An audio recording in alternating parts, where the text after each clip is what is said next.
Japonya Başbakanı Kishida göreve gelmesinin ardından Çin Devlet Başkanı Xi Jinping ile gerçekleştirdiği ilk telefon görüşmesinde Çin'i yapıcı ve istikrarlı ikili ilişkiler kurmaya çağırdı.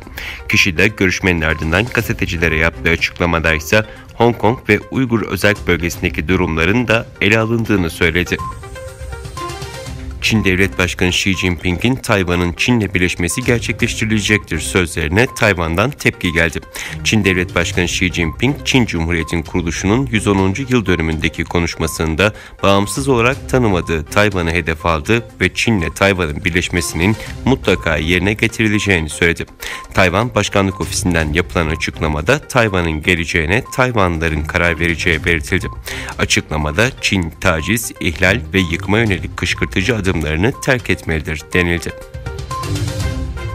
Afganistan'la ABD heyetleri Doha'da ABD'nin Afganistan'dan çekilmesinin ardından ilk kez yüz yüze görüşme gerçekleştirdi.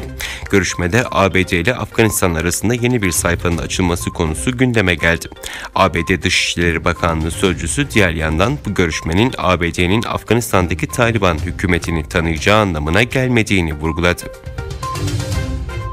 Rusya'nın Orenburg bölgesinde sahte içkiden zehirlenerek hayatını kaybedenlerin sayısı 29'a yükseldi.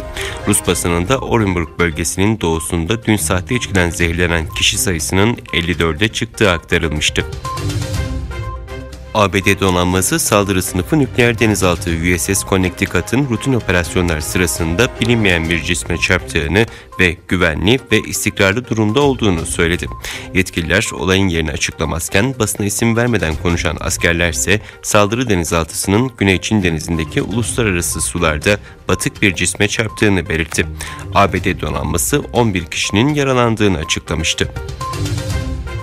Alman polisi Berlin'deki ABD Büyükelçiliği personeline yapıldığı iddia edilen sonik silah saldırısını araştırıyor. Dünya çapında liderlere, diplomatlara ve istihbarat yetkililerine yönelik mikrodalga silahlarla yapılan saldırılar artıyor.